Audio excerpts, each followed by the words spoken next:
पिता परमेश्वर और प्रभु यीशु मसीह के नाम में सारे भाइयों और बहनों को गुड इवनिंग। आज हम परमेश्वर के अनुग्रह से पहुंच गए हैं लेसन नंबर 27, 24 श्वेत।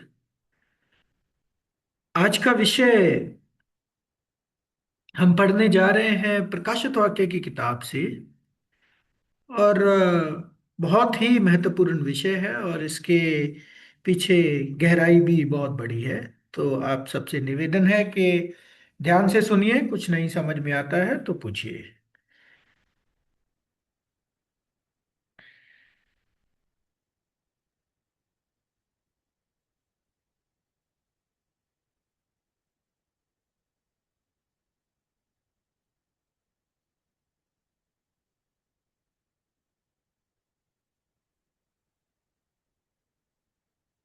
जी। तो आज के विषय के लिए आधारित वचन पढ़ेंगे हम।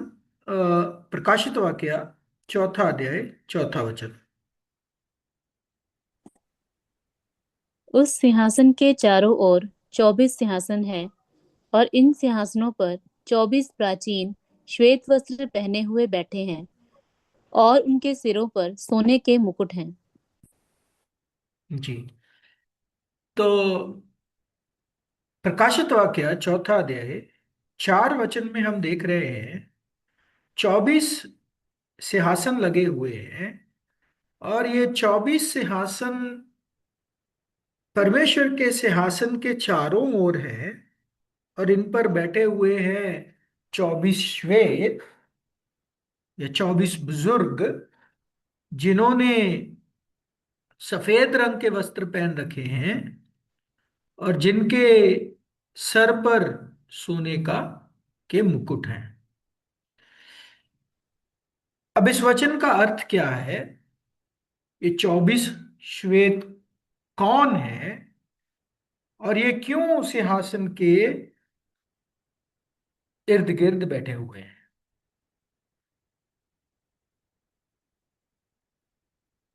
क्या ये कोई साधारण शख्सियतें हैं जो हमेशा सिंहासन के आजू बाजू बैठे रहते हैं? अगर हम इनका अनुवाद सुने जो मसीहियों के बीच में है, तो क्या सुनने को मिलता है? अगर आपने कभी किसी किसी ने सुना हो तो आप अपना एक्सपीरियंस शेयर कर सकते हैं। रिकॉर्डिंग पॉज करूंगा और आप बता सकते हैं। जी। तो आमतौर पर इन वचनों का अनुवाद कैसे किया जाता है कि ये 12 याकूब के पुत्र हैं और 12 प्रभु यीशु मसीह के चेले हैं। ये 24 इधर सिंहासन के आजू बाजू बैठे हुए हैं। परंतु क्या ये सत्य है? और क्या आप ऐसा सोच भी सकते हो कि कोई साधारण शख्सियतें ऐसे लगातार परमेश्वर के सिंहासन के इर्द गिर्द बैठी रह सकती हैं? और सबसे इंपॉर्टेंट क्वेश्चन ये कि याकूब के 12 पुत्रों को तो स्वर्गीय बुलावा भी नहीं था, क्योंकि स्वर्गीय बुलावा तो खुला ही प्रभु यीशु मसीह के आने के बाद। तो ये याकूब के 12 पुत्र कैसे हो सकते हैं? और उसमें से भी आप लोगों को पता है कि याकूब के 12 पुत्रों में से 11 ने एक के साथ क्या किया था। तो ये इंटरप्रिटेशन, ये अनुवाद अनुवाद तो बिल्कुल भी उचित नहीं बैठता है कि ये 12 याकूब के पुत्र और 12 प्रेरित हो सकते हैं। और दूसरी बात हमें याद रखना है कि प्रकाशित वाक्य की किताब साधारण भाषा नहीं है। इसको कभी भी साधारण रीति से नहीं समझना है। पढ़ते हैं वचन, प्रकाशित वाक्य पहला अध्याय 1 और 1 वचन।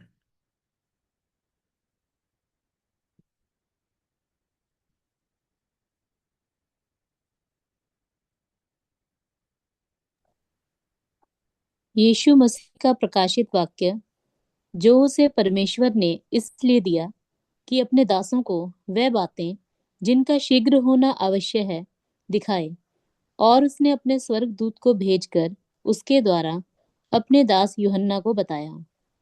जी। तो ये बातें एक्चुअल में हिंदी के वचन में सही रीति से नहीं दिख रहा, लेकिन इंग्लिश के वचन में आप देखो एंड वाली लाइन, तो उसमें दिखता है and signified it by his angel unto his servant John. Signified it by his angel. Signified, अगर इस शब्द को आप दो हिस्सों में बांटो तो साइन फाइड, साइन मन चिन्ह, चिन्हात्मक रूप में स्वर्गदूत ने प्रेरित यूहन्ना पर बहुत सारी बातें प्रकट की।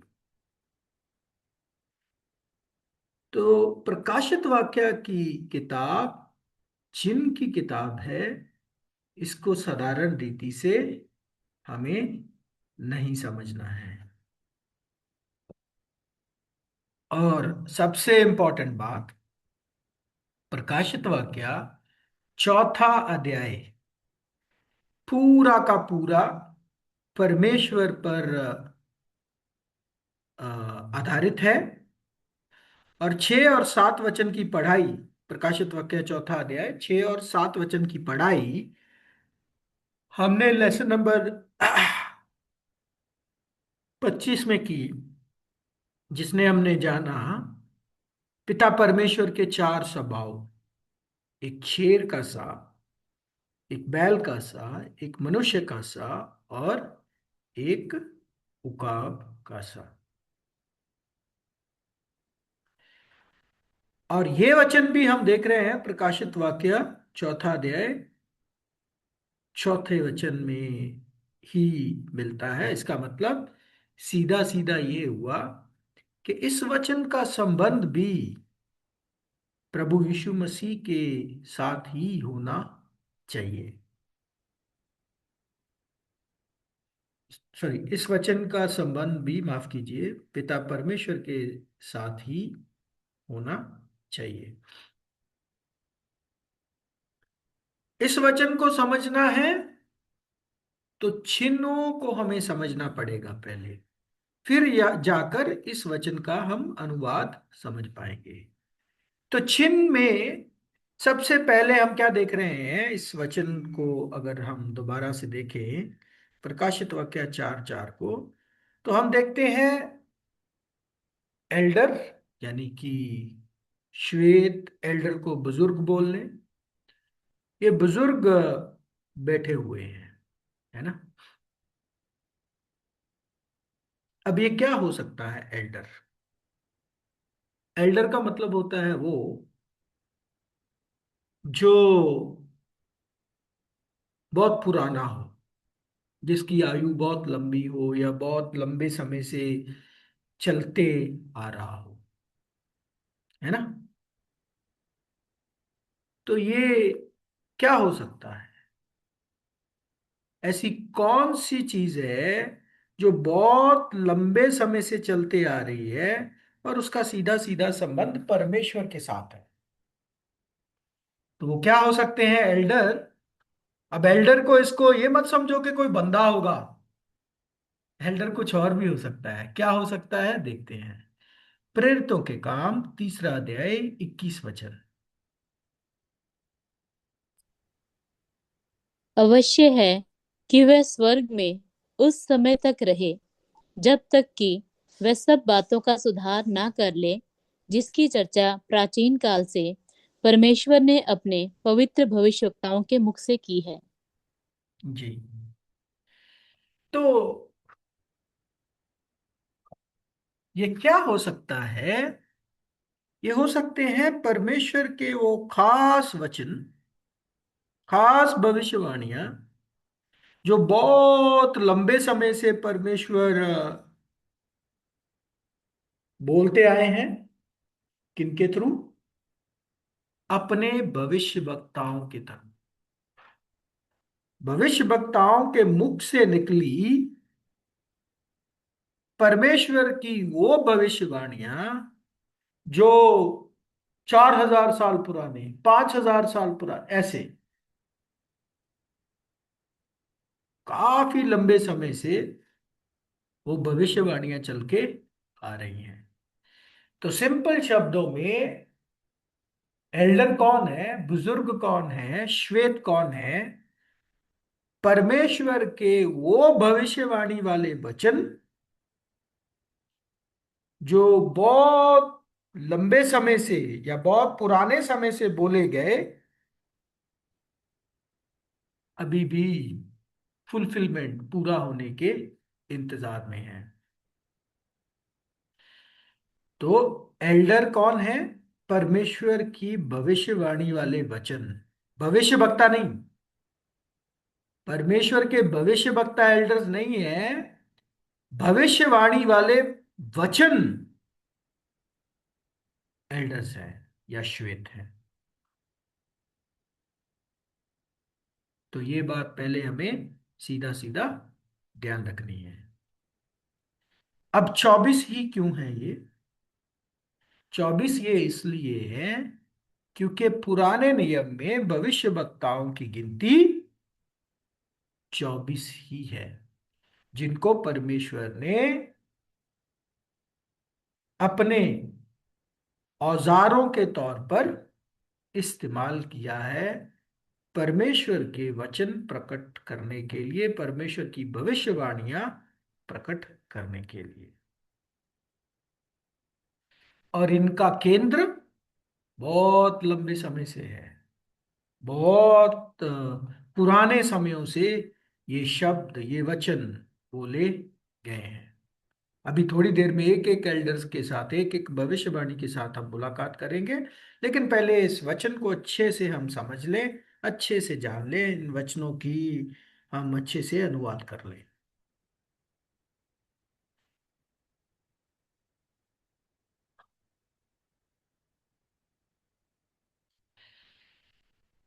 ये 24 ही क्यों? क्योंकि परमेश्वर के वचन में तो देखो तो आप, भविष्यवाणी ही भरी पड़ी है सारी। ये 24 इसलिए खास है क्योंकि इनमें क्लियरली आपको दिखेगी परमेश्वर की उद्धारता की योजना, जो परमेश्वर ने मनुष्य जाति के लिए प्लान कर रखी है, उनको आशीर्वाद देने के लिए कर रखी है। जी, ये है राज्य का सुसमाचार के प्रति संबंधित भविष्यवाणियां। इन भविष्य वक्ताओं को मिलने से पहले पहले देखते हैं अब क्यों ये बैठे हुए हैं, क्यों उनके जो मतलब सर पर सोने के जो मुकुट हैं उनका क्या अर्थ है, और सिंहासन का अर्थ क्या है, ये सारी चीजें हम देखते हैं।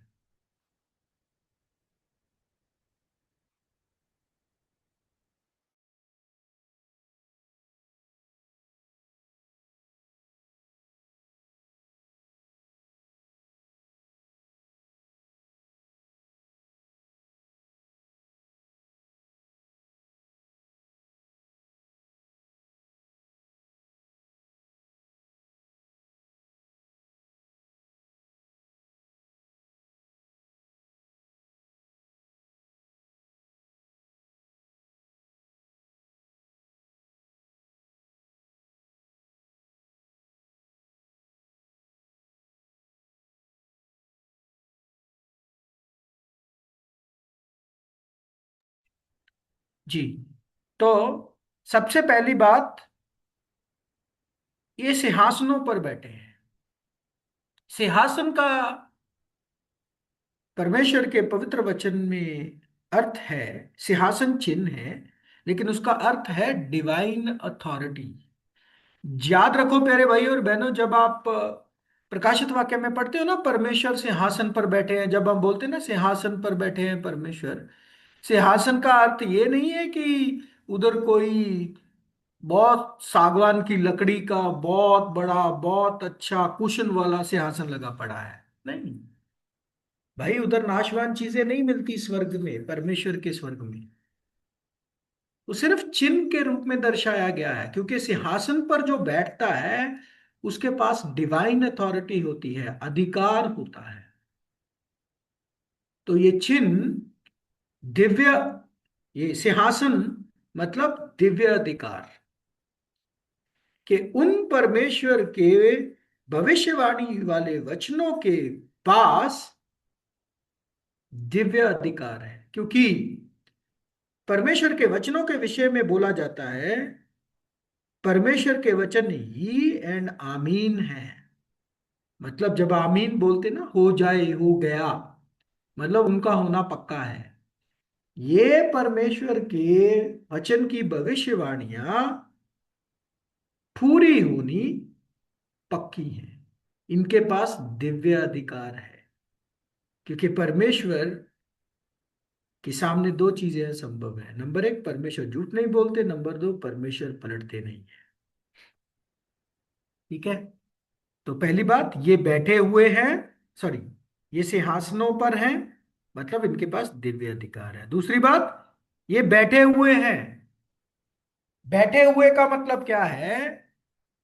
जब आप कहीं सरकारी ऑफिस विजिट करते हो, उधर बहुत लंबी लाइन होती है, आप लोगों के बैठने के लिए उधर सीट्स लगाई होती है। या रेलवे स्टेशन पर जाते हैं, ट्रेन लेट होती है, तो उधर आपको बैठने का प्रावधान दिया जाता है। बैठने का मतलब इंतजार। ये भविष्यवाणी वाले वचन इंतजार में है अपने पूरे होने के। क्योंकि जब ये भविष्यवाणियां पूरी होंगी, मनुष्य जाति को मिलेगा आशीर्वाद, मनुष्य जाति को मिलेगी उदारता। ठीक है। और फिर अ, तीसरी चीज, इन्होंने श्वेत वस्त्र पहन रखे हैं। श्वेत, वाइट। वाइट का मतलब पवित्र, होली। तो कहने का मतलब ये परमेश्वर की पवित्र भविष्यवाणियां हैं। इनमें कोई कपट या कोई कुटिलता या कोई आ, क्या बोलते हैं, दाग या धब्बा नहीं है। ये परमेश्वर के पवित्र वचन हैं, उनकी पवित्र भविष्यवाणियां हैं। उसके बाद उनके सर पर सोने के मुकुट हैं। सिर पर सोने का मुकुट, सोना जो है आपको बताया गया है, दर्शाता है दिव्य, स्वर्गीय चीजें को दर्शाने के लिए सोने का इस्तेमाल होता है, मतलब दिव्य, दिव्य महिमा। मुकुट का मतलब होता है महिमा। जब किसी के सर पर मुकुट रखा जाता है, उसको महिमा दी जाती है। और साथ में सोने के मतलब दिव्य, डिवाइन, डिवाइन महिमा है इनके सर। और ये सिंहासन के चारों ओर हैं। इसका मतलब क्या है? इसका मतलब ये है कि परमेश्वर के इन पवित्र वचनों का ओरिजिन, केंद्र बिंदु पिता परमेश्वर है। तो ये है चौथे वचन का, प्रकाशित वाक्य चौथे अध्याय चौथे वचन का असली अनुवाद, कि वो 24 श्वेत दर्शाते हैं 24 भविष्यवाणियां, जो मनुष्य जाति को आशीर्वाद देने के लिए परमेश्वर ने बहुत लंबे समय से बोलते आए हैं भविष्य वक्ताओं के माध्यम से। वो सिंहासन पर है, सिंहासन का मतलब उनके पास दिव्य अधिकार है, इंतजार में है पूरा होने के, श्वेत वस्त्र पहने हुए हैं, उनके उनके सर पर दिव्य महिमा है। और इन सारी भविष्यवाणियों का केंद्र कौन है? पिता परमेश्वर है। मेरे भाई और बहनों, याद रखो, ये परमेश्वर के वचन हैं और यकीनन पक्का ये पूरे होते हैं। चलिए, मिलते हैं पहले एल्डर से, लेकिन आगे बढ़ने से पहले आप लोगों का विचार जानना चाहूंगा। आपको समझ में आया कि नहीं है? जी। तो ये जानने के बाद हम बढ़ेंगे और मिलेंगे आज के पहले श्वेत के साथ। पहला एल्डर, फर्स्ट एल्डर, पहला बुजुर्ग पहले श्वेत के साथ मिलना तो चाहिए। ये पहला एल्डर पुराने नियम में, लेकिन मिलेगा आपको नए नियम में। चलिए, देखते हैं कैसे, क्यों। यहूदा 14 और 15 वचन।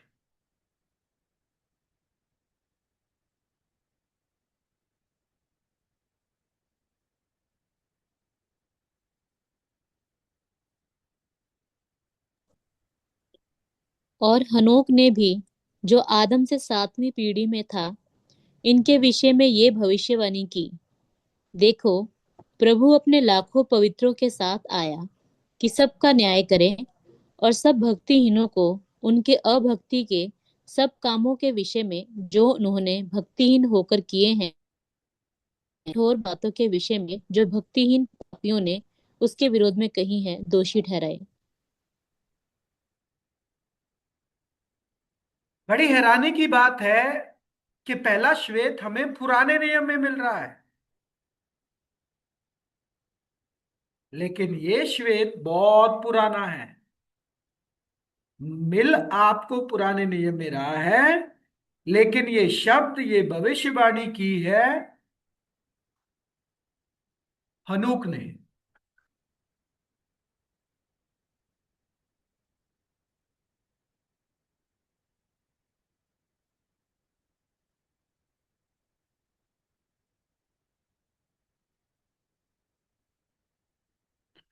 हनूक ने ये भविष्यवाणी की है। मिलता तो हमें ये नए नियम में है, लेकिन है ये पुराने नियम की भविष्यवाणी। किसने की? हनूक ने की, बाढ़ से पहले। इस संसार का सबसे पहला भविष्यवक्ता हनूक, उसके मुंह से ऐसी भविष्यवाणी निकली जो दूसरे छोड़ो, तीसरे संसार के विषय में थी। पहले संसार में बैठकर बंदा तीसरे संसार की बात भविष्यवाणी कर रहा है। यानी प्रभु यीशु मसीह अपनी कलीसिया के साथ इस संसार का न्याय करने आ रहे हैं। ये भविष्यवाणी कब हो रही है? पहले संसार में हनूक कर रहा है। अभी प्रभु का पहला आगमन भी नहीं हुआ, और ये दूसरे आगमन की भविष्यवाणी कर रहे हैं अनूक भविष्यवक्ता। और न खाली प्रभु, बल्कि उनके साथ उनकी कलीसिया, जिनकी गिनती है 1,44,000। इस भविष्यवाणी में आप देखिए कि यहां पापियों को, दुष्टों को नाश करने के लिए नहीं, बल्कि उनको कन्विंस करने के लिए, उनको रिपेंट करने के लिए, उनको बदलने के लिए प्रभु आ रहे हैं। इंग्लिश में आप देख लो, Behold, the Lord cometh with the 10,000 of his saints to execute judgment upon all and to and to convince convince करने आ रहे हैं किनको? All that are ungodly among them, all of all their ungodly deeds which they have ungodly committed.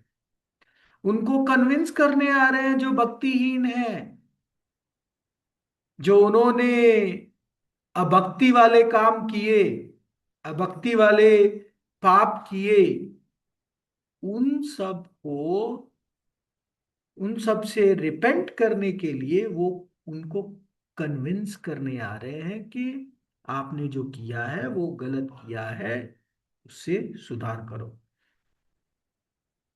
तो ये है पहला श्वेत। देखो कितना पुराना। पहले संसार में नूह, हनूक जो था वो आदम की 10वीं पीढ़ी था, उसने ये भविष्यवाणी की। आज तक अभी तक पूरी नहीं हुई है। अभी तक संसार का जजमेंट अभी तक नहीं चालू हुआ है।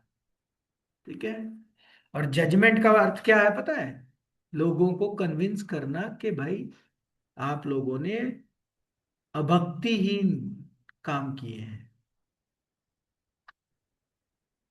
तो ये है पहला श्वेत। दूसरा बुजुर्ग या दूसरे श्वेत की ओर बढ़ेंगे और वो मिलेगा हमें उत्पत्ति 49:10 वचन। उत्पत्ति 49:10। जब तक शीलो ना आए तब तक ना तो यहूदा से राजदंड छूटेगा, ना उसके वंश से व्यवस्था देने वाला अलग होगा, और राज्य राज्य के लोग उसके अधीन हो जाएंगे। जी। जब तक शीलो ना आए तब तक ना तो यहूदा से राजदंड छूटेगा, ना उसके वंश से व्यवस्था देने वाला अलग होगा, और राज्य राज्य के लोग उसके अधीन हो जाएंगे।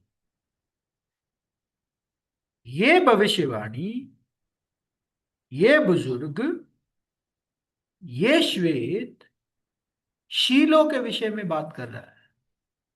शीलो कौन है? शीलो का मतलब होता है शांति का राजकुमार। कौन है शांति का राजकुमार? यशाया 9:6 में पढ़ लेंगे।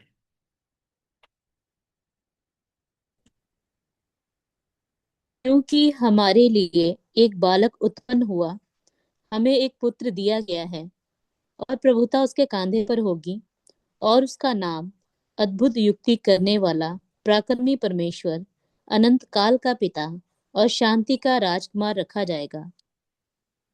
जी। उसका नाम होगा शांति का राजकुमार।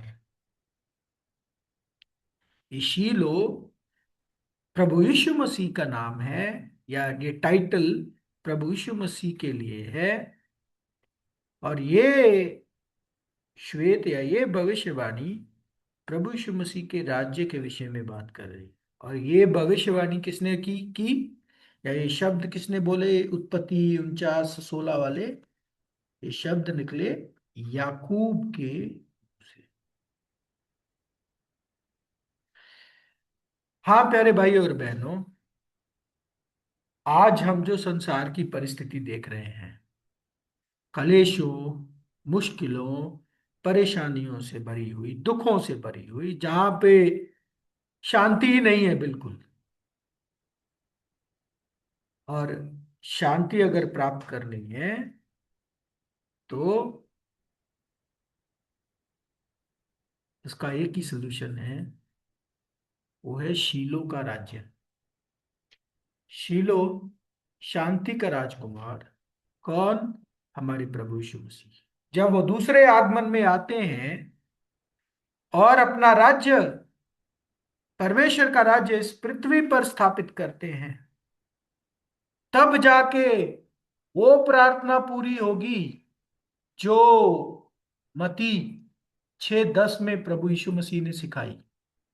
क्या है वो? पढ़ लेते हैं।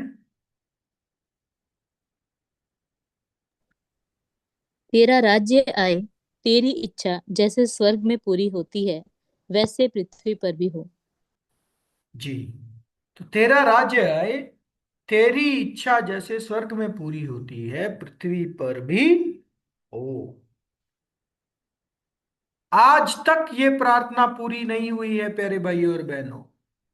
इसका मतलब प्रभु के द्वारा सिखाई गई ये प्रार्थना में भी ये भविष्यवाणी है। तेरा राज्य आए, तेरी मर्जी जिस तरह आसमान पर पूरी होती है, जो स्वर्ग में पूरी होती है, जमीन पर भी हो, पृथ्वी पर भी हो। अभी तक तो, आज तक परमेश्वर की इच्छा इस पृथ्वी पर पूरी ही नहीं हुई है। तो इसका मतलब अभी भी ये फ्यूचर है। क्योंकि जब से ये संसार चालू हुआ है, शुरू हुआ है, शैतान ने अपनी ईविल शक्ति का ही, बुरी शक्ति का ही तो इस्तेमाल किया है। और मनुष्य जाति को असली धार्मिकता सिखाने की बजाय, या सही धार्मिकता के सिद्धांत सिखाने की बजाय दुष्टता के से सिद्धांत सिखाए।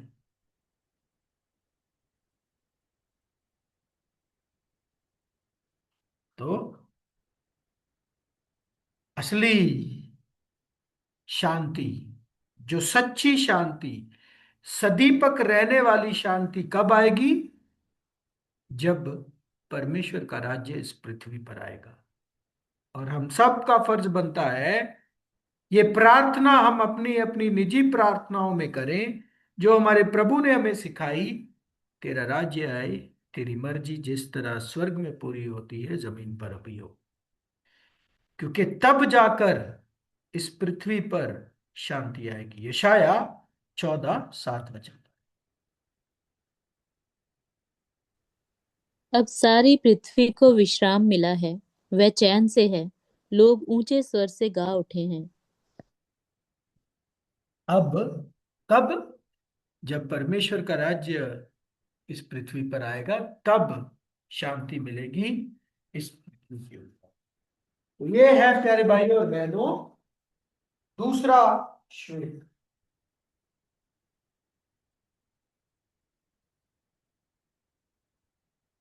जो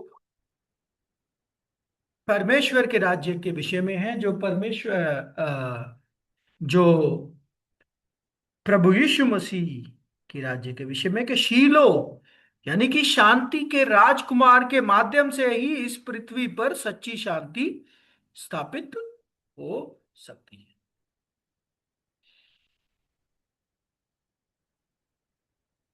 आगे बढ़ते हैं।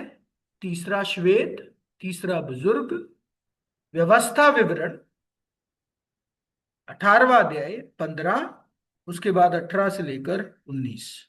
मूसा भविष्य वक्ता के मुंह से ये भविष्यवाणी निकली। पढ़ते हैं व्यवस्था विवरण 18, 15 और उसके बाद 18 और 19। तेरा परमेश्वर यहोवा तेरे मध्य से, अर्थात तेरे भाइयों में से मेरे समान एक नबी को उत्पन्न करेगा। तू उसी की सुनना। इसलिए मैं उनके लिए उनके भाइयों के बीच में से तेरे समान एक नबी को उत्पन्न करूंगा, और अपना वचन उसके मुंह में डालूंगा, और जिस जिस बात की मैं उसे आज्ञा दूंगा, वही वह उनको कह सुनाएगा। और जो मनुष्य में वह वचन जो वह मेरे नाम से कहेगा ग्रहण ना करेगा, तो मैं उसका हिसाब उससे लूंगा। ये भविष्यवाणी मूसा भविष्यवक्ता के मुंह से निकली है। और ये भविष्यवाणी बोल रही है, एक भविष्यवक्ता उत्पन्न होगा तुम्हारे भाइयों के बीच में से, तुम उसकी सुनना। ठीक है। अब ये भविष्यवाणी किसके विषय में है, मैं पूछना चाहूंगा आप लोगों से, अगर आपने सुनी हो ये।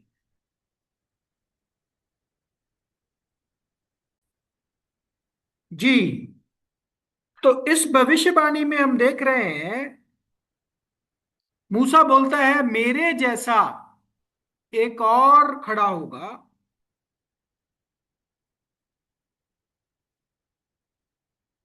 अब मूसा के जैसा होना चाहिए वो। मूसा के अंदर दो अहम चीजें थी जो जिसके लिए परमेश्वर ने उसे नियुक्त किया था। पहली बात, इजराइलियों और परमेश्वर के बीच में जो मीडिएटर था वो कौन था? मूसा था। तो पहली बात मीडिएटर, और दूसरी बात, परमेश्वर ने मूसा को इजराइलियों इजराइलियों को मिस्र की गुलामी से छुड़ाने के लिए नियुक्त किया था। तो डिलीवरर, छुड़ाने वाला और विचवई, क्या था मूसा? छुड़ाने वाला और विचवई। छुड़ाना मिस्र को सॉरी, इजराइल को मिस्र की गुलामी से, विचवई उनके और परमेश्वर के बीच में, यानी कि यहूदियों और परमेश्वर के बीच में जो बंदा था, बिचवई, वो मूसा था। और ये दोनों के दोनों गुण प्रभु यीशु मसीह में पाए जाते हैं। प्रभु यीशु मसीह मीडिएटर भी, और प्रभु यीशु मसीह सेवियर भी, बचाने वाला भी, छुड़ाने वाला भी। तो ये भविष्यवाणी मूसा ने जो की वो प्रभु यीशु मसीह के विषय में की, कि जैसे मूसा इजराइलियों और परमेश्वर के बीच में बिचवई और दूसरी बात छुड़ाने वाला बना, वैसे ही एक बहुत बड़ा डिलीवरर आने वाला है जो मनुष्य जाति को पाप और मृत्यु के दंड से छुड़ाएगा, और साथ ही साथ परमेश्वर और मनुष्य जाति के बीच में बिचवई का काम भी करेगा। ये है चौथा, सॉरी, तीसरा श्वेत।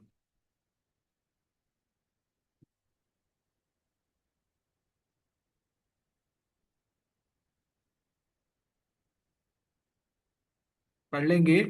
पहला तिमोथियस दूसरा अध्याय 5 वचन।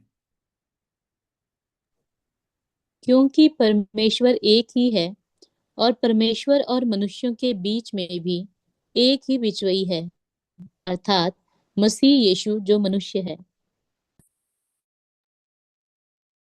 जी, एक ही बिचवई कौन? प्रभु यीशु मसीह। और सेवियर तो आपको मालूम ही है, प्रभु यीशु मसीह है।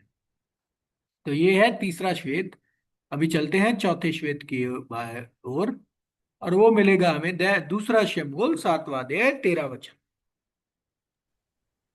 मेरे नाम का घर वही बनवाएगा और मैं उसकी राजगद्दी को सदैव स्थिर रखूंगा। मेरे नाम का घर वही बनवाएगा, और मैं उसकी राज गद्दी को सदैव स्थिर रखूंगा। तो ये जब भविष्यवाणी हम देखते हैं, नेतन भविष्यवक्ता के मुंह से निकली, और इस भविष्यवाणी को आमतौर पर रिलेट किया जाता है सुलेमान के साथ, कि परमेश्वर ने बोला था दाऊद को कि दाऊद तू नहीं बनाएगा, बल्कि तेरा बेटा तेरे खानदान से बनाएगा। तो इस भविष्यवाणी को सुलेमान के साथ रिलेट किया जाता है। पर ध्यान दो प्यारे भाई और बहनों, ये घर बनाने वाले की राजगद्दी सदैव स्थिर रहने वाली है। तो ये सुलेमान की बात नहीं हो रही है, क्योंकि सुलेमान की गद्दी तो थोड़े समय बाद, जब वो 40 साल राज्य करके मर गया, और उसके बाद और उस थोड़े राज्य राजा लोग आए, उसके बाद तो वो राजाओं का राज्य ही खत्म हो गया इजराइल में। और ना ही आज तक सुलेमान की गद्दी स्थिर है। तो ये ना तो उस राज्य की बात हो रही है जो इजराइल में उस वक्त चल रहा था, और ना ही ये साधारण पत्थरों से बनने वाले घर की बात हो रही है। ये किसी और घर की बात हो रही। कौन से घर की बात हो रही है? पहला तिमुथियुस तीसरा अध्याय 15 वचन। कि यदि मेरे आने में देर हो तो तू जान ले कि परमेश्वर के घराने में जो जीवते परमेश्वर की कलीसिया है और जो सत्य का खंभा और नींव है, कैसा बर्ताव करना चाहिए। तो परमेश्वर का असली घर है परमेश्वर की कलीसिया 1,44,000। इस घर को बनाने वाला कौन? प्रभु यीशु मसीह। प्रभु यीशु मसीह ने बोला था ना, मैं मंदिर को 3 दिन में खड़ा कर दूंगा। मंदिर परमेश्वर का घर, बनाने वाला कौन? प्रभु यीशु मसीह। और प्रभु यीशु मसीह की राज गद्दी सदैव स्थापित रहने वाली है। और ये घर साधारण पत्थरों से नहीं बल्कि जीवित पत्थरों से बनने वाला है। पढ़ लेंगे, पहला पत्रस 2 अध्याय 5 वचन। तुम भी आप जीवते पत्थरों के समान आत्मिक घर बनते जाते हो, जिससे याजकों का पवित्र समाज बनकर ऐसे आत्मिक बलिदान चढ़ाओ जो यीशु मसीह के द्वारा परमेश्वर को ग्रहण योग्य हो। तो जीवते पत्थरों का आत्मिक घर है प्रभु यीशु मसीह की कलीसिया। ये है चौथा श्वेत, चौथी भविष्यवाणी वाले वचन। पांचवा श्वेत, अय्यूब 19वां अध्याय 25 और 26 वचन।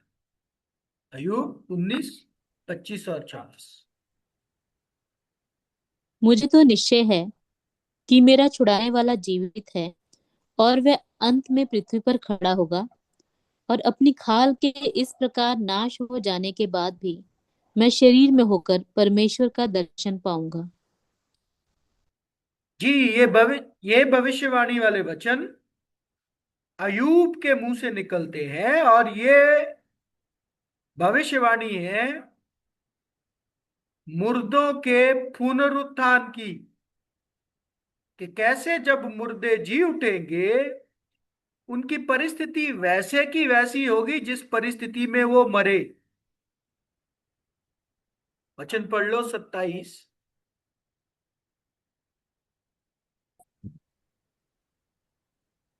उसका दर्शन मैं आप अपनी आंखों से अपने लिए करूंगा, और ना कोई दूसरा, यद्यपि मेरा हृदय अंदर ही अंदर चूर चूर भी हो जाए। देखो, मतलब डिट्टो वही, जिस परिस्थिति में मरे थे वही परिस्थिति में जी उठे। इसीलिए पुनरुत्थान के विषय में हमारे प्रभु यीशु मसीह ने खुद इस बात को अचंभे की बात बोला है। पढ़ लेंगे यूहन्ना 5:28। इससे अचंभा मत करो, क्योंकि वह समय आता है कि जितने कब्रों में हैं उसका शब्द सुनकर निकलेंगे। जितने कब्रों में है उसका शब्द सुनकर निकलेंगे। इस बात पर अचंभा मत करो, क्योंकि है ही ये अचंभे वाली बात। तो जो पुनरुत्थान का दिन होने वाला है, वो दिन पूरी मनुष्य जाति के लिए अचंभा होने वाला है। वो अपने प्रियों को या अपने आप को उस परिस्थिति में देखने वाले हैं जिस परिस्थिति में वो मरेगा। तो ये है पांचवा श्वेत, पांचवी भविष्यवाणी। छठा श्वेत, छठी भविष्यवाणी देखते हैं, भजन संगीता 30:5। क्योंकि उसका क्रोध क्षण भर का होता है, परंतु उसकी प्रसन्नता जीवन भर की होती है। कदाचित रात को रोना पड़े, परंतु सवेरे आनंद पहुंचेगा।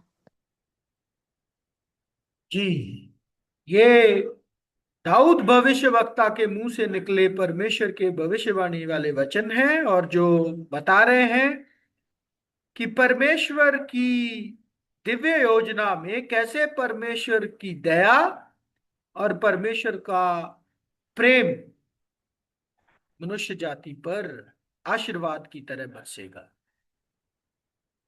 रात को रोना है, अभी हम रात के समय में हैं, लेकिन दिन जब आता है तो उस दिन में आनंद आता है।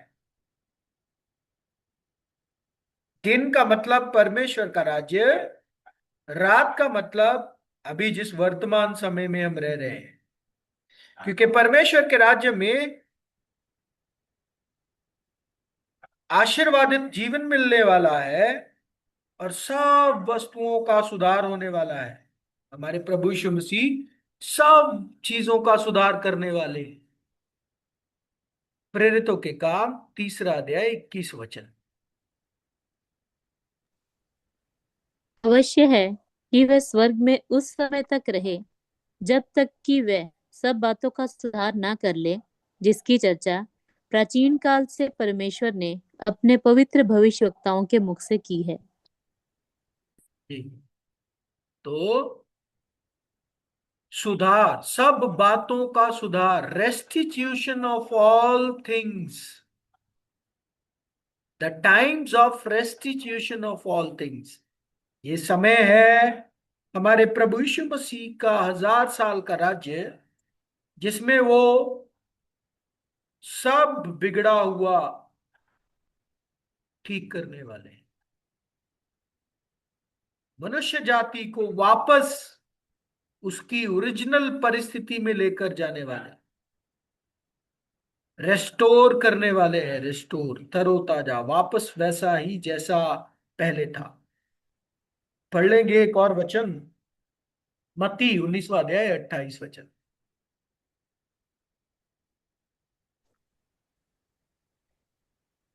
यीशु ने उनसे कहा, तो स्लाइड थोड़ी नीचे कर लो। यीशु ने उनसे कहा, मैं तुमसे सच कहता हूँ कि नई उत्पत्ति में जब मनुष्य का पुत्र अपनी महिमा के सिंहासन पर बैठेगा, तो तुम भी जो मेरे पीछे हो लिए हो 12 सिंहासनों पर बैठकर इस्राएल के 12 गोत्रों का न्याय करोगे। जी। तो क्या होगा? तुम भी न्याय करोगे। कब? जब there will be A time of regeneration, नई उत्पत्ति का। रीजनरेशन और नई उत्पत्ति में अंतर होता है। रीजनरेशन को नई उत्पत्ति नहीं बोल रहे हैं, बोलते हैं रीजनरेशन को, जो ऑलरेडी जनरेटेड था उसको दोबारा से जनरेट किया जा रहा है, ऐसे। इसको भी सुधार का समय आप बोल सकते हो। और फिर से पढ़ लेंगे प्रकाशित वाक्य 21:5। हमारे प्रभु यीशु मसीह सब कुछ नया करने वाले हैं, तरोताजा करने वाले, रीजनरेट करने वाले। प्रकाशित वाक्य 21:5। और उस सिंहासन पर बैठा उसने कहा, मैं सब कुछ नया कर देता हूँ। फिर उसने कहा, लिख ले, क्योंकि ये वचन विश्वास योग्य और सत्य है। देखो, प्रभु बोलते हैं मैं सब कुछ नया कर देता हूं। इस बात को लिख लो, क्योंकि ये वचन विश्वास योग्य और सत्य है। तो ये है छठा श्वेत, छठा बुजुर्ग या छठी भविष्यवाणी वाले वचन, जिसमें हम देखते हैं कि कैसे परमेश्वर का अनुग्रह मनुष्य जाति पर आएगा। हाँ, कुछ समय के लिए परमेश्वर ने इस पृथ्वी पर बुराई को अनुमति दी है, लेकिन अंत में आनंद आएगा। रात मतलब बुराई की अनुमति का समय, दिन मतलब परमेश्वर के राज्य का समय।